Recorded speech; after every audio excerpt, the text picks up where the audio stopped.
It's day two, right? And to wane from yesterday's enthusiasm of all the shopping, I stayed up really late last night and played video games and watched movies and had a great time. So I wake up this morning super exhausted. You know, when you fall asleep really late and you wake up, you're all groggy. That's of course when she hits me, when my girlfriend starts hitting me with, "Hey, you want to go out again? We can go maybe to a few stores, maybe some thrift stores and arts and crafts." Oh yeah, maybe we could do that. So I get ready so that we could go out and go just do that. And again, I have to give it to her. She's very clever, right? So we get in the car. I just let her drive this time because I figure it's going to happen. Might as well just let her go to where she wants to go. And so we go over to we go to a thrift store first, but she disguises it, right? She knows where this thrift store is, but it's like in this little like old town, like little shopping center that has all these restaurants and shops and all these things. And we drive down there, and at first she's nowhere near the thrift store. We're going to all these shops that are kind of for me.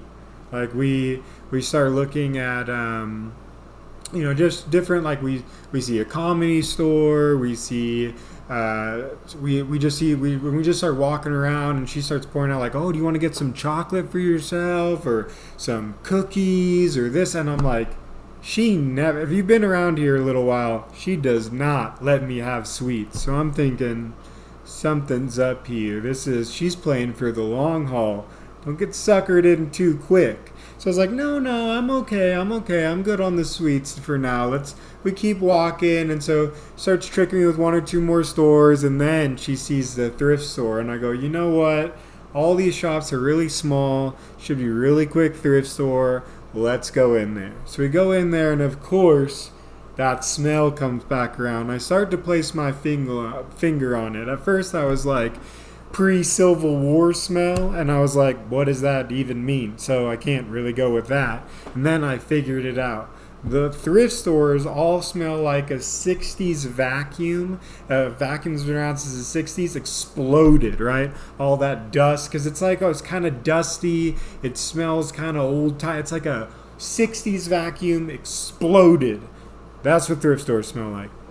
Anyways, so I'm in there being bombarded by the smell.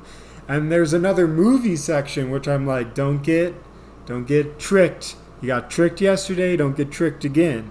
I didn't get tricked because these were VHSs. There's no way to play a VHS. There's been a way to play a VHS in a decade. So I was like, well, these are useless, but really cool to see, I guess. And so we start walking around, and I was like, all right, cool, we're done.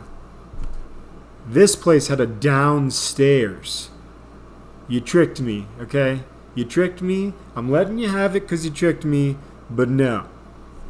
And we start walking down the staircase, and on the staircase there was a bunch of hats everywhere.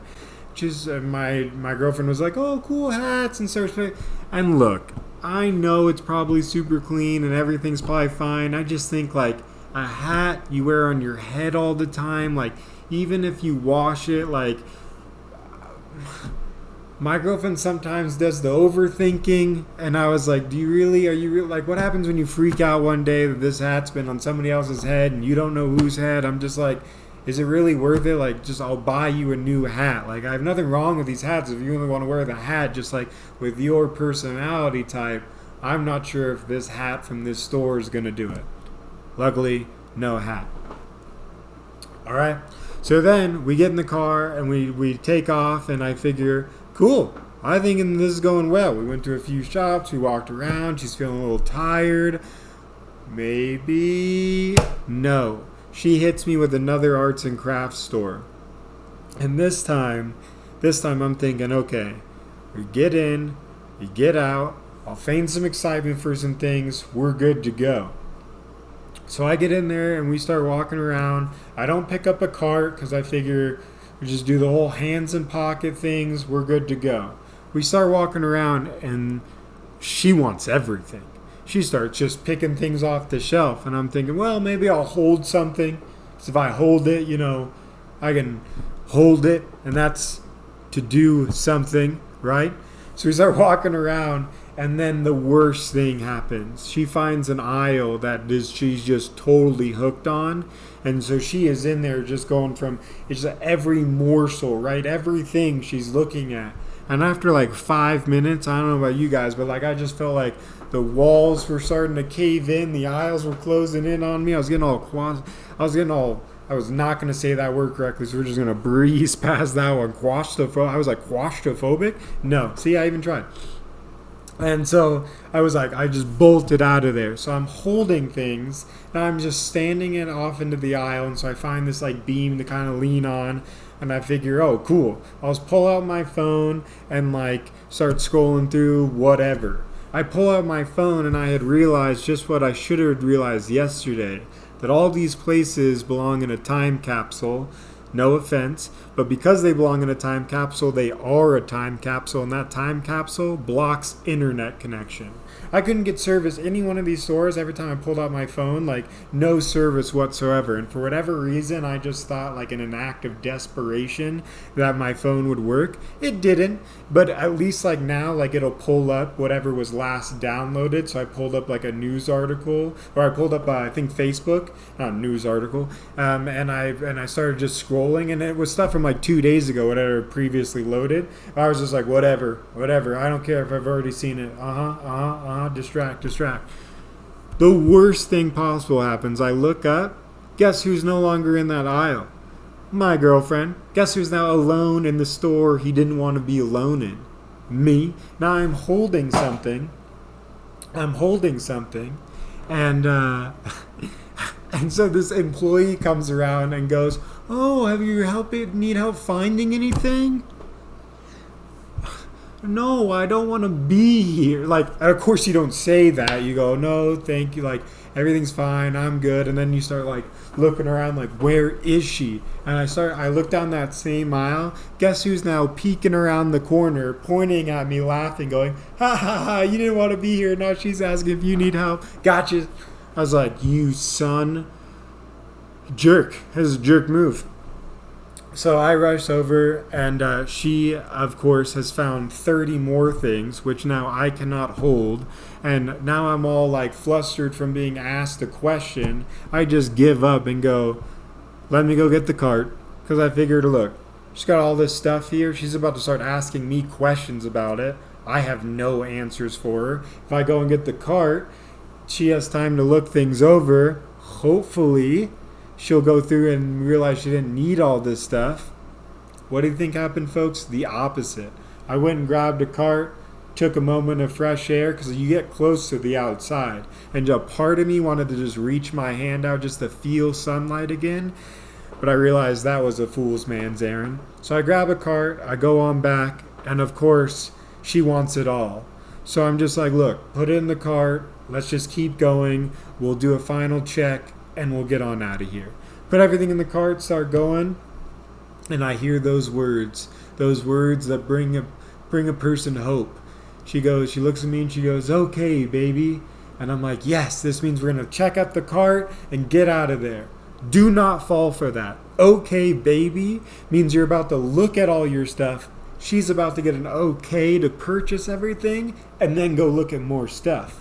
Because we go through the cart, we look at everything, and then she goes, great, on to the next. We were so close. I thought we were so close. We start pushing the cart. She starts going down a few more aisles. I make one turn, and you get to the dream aisle, folks. That aisle that is right at the aisle that points you right to the front door, right? Like when you first walk in, you see that aisle that goes straight down the shop. That's the aisle we were on. Let me tell you, this was my tactic, and I say you stick with it. When you see that front door and you point that cart at the checkout stand, you allow her to go down whatever aisle she wants to go down. Do not follow her. You stay right where you need. You point that cart true north, true home, folks. And if she like, oh, look at this, you kind of like, oh, yeah, oh, that's cool. And because, can't get the cart down there. You want to make sure you got enough space to keep going on to the next one. Whatever the case may be, you find an excuse to stay on that track, because eventually she realizes that it's time to go, and she meets up with me. She goes, all right, let's get out of here. We get out to the check register, check out, everything's wonderful and brilliant. We get out to the car, put everything in, and I go, we are done with this. Get in the car, victory is mine. She feels guilty a little bit, kind of wants, she's like, oh, do you want anything? We can get cookies, cake, this, that, and the other thing. And I go, no, this time I'm the smart one. I'll save this one, store it in the bank, and that way next time when I need something or I can use this experience. Although, should I be saying this right now? Because then she'll know at some point. Don't tell anyone. That's all I got.